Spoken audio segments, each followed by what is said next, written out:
So now in this particular function, we saw how the polynomial creator and the polynomial function was returned and how this worked for a polynomial, arbitrary polynomial of 3 variables, or 3, just it was ax square plus bx plus c. But what if I have arbitrary coefficients, which means if I send abcd, it should generate a polynomial of 4 terms. That means ax cubed plus bx squared plus cx plus d.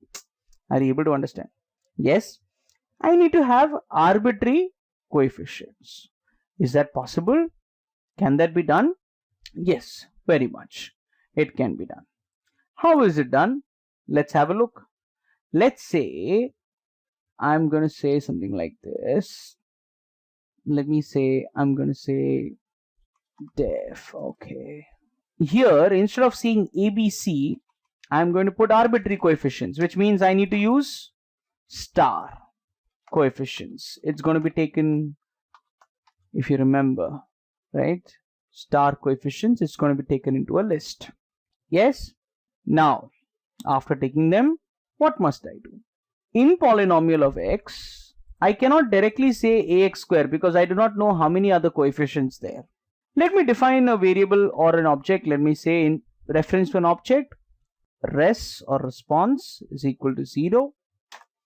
And then let me say for every index, comma, coefficient in every index, comma, coefficient. This is another for where you can just use this particular term called as enumerate. Enumerate takes a list. Enumerate takes an iterable, as you can see. It takes an iterable. Let me call the list which you have just passed. Which is the list you have just passed? Coefficients. Whatever you have passed over here, maybe 4, maybe 3. You take all of them, give it to enumerate built-in function, which means it is going to take enumerate coefficients, and enumerate divides it or separates each of the elements in 2 parts. One is the value and the other is the index. One is the value and the other is the index. Now over here in this for, what is going to be there? We need to add in the response. We need to keep adding. What we need to keep adding? Whatever is the coefficient multiplied by x raised to the index. What is the meaning of this? Raised to the index. What is going to be the index of each of these elements in the list? 0, 1, 2, 3, 4 or whatever. So can I say if I raise the x to the index, x raised to 0, I can multiply it with the coefficient. But this is going to be a little reverse, right? Because you are going to send coefficients. If you send, let me give you an example. You are going to send something like 2, 3, 4, 1. Okay. The polynomial is going to be, what is the polynomial going to be? What is the index for each of these? What is the index for each of these elements? 0, 1, 2, 3. What is the polynomial going to be? 2 multiplied by x raised to the index. What is the index over here? 0.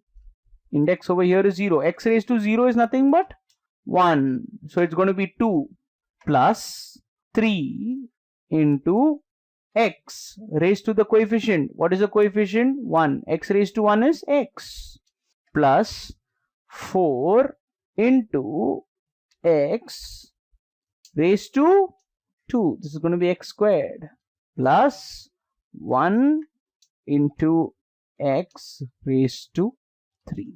So when you send the parameters, remember to send the polynomial. Remember that the polynomial is being generated a little in the reverse fashion. Okay, in the reverse fashion.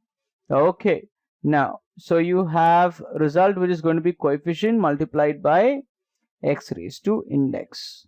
That is all there in the result. So what should the polynomial function finally return? It should return whatever is the result, and the polynomial creator will return the polynomial. right? Now P1 can be, you can have just one element also, you can have many elements also. Let's say I have an element 5, and then I have an element in P2 which is going to be 2 comma 5, and then let's say I'll copy this, I'll create another polynomial with 3 elements. I'll create another polynomial with, what's that, 4 elements. I can keep creating arbitrary number of polynomials, and over here for every value of x I'm going to print P1 of x, P2 of x, P3 of x, and P4 of x. Did you see the application of how a function returning a function can be used? Let me run this out.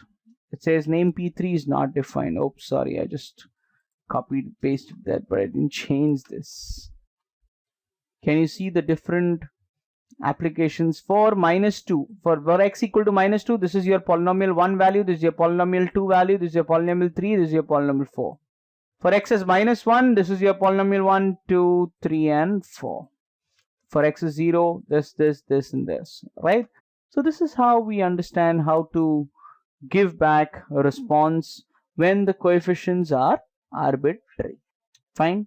Now we have everything up and ready.